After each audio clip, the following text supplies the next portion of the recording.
Hello friends good morning. तो आज थिला संडे मु मोर मिनी ब्लॉग मॉर्निंग रो ही स्टार्ट करुछि।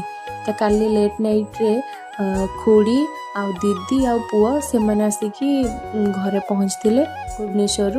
तो ब्रश करिकी आमे टिके स्नैक्स आ टिके नाली चा पीथिलु। तो नाली चा तो आपण माने निहाती जानथिबे केते सेटा कड़क वाला ही थाए। तो चा पी सारला परे आमे टिके जलखिया करथिलु। तो जलखिया कर सारा पर जो लुगापड़ा सब सफा होता ताकू सुखाइबा छात उपरକୁ पलैथली।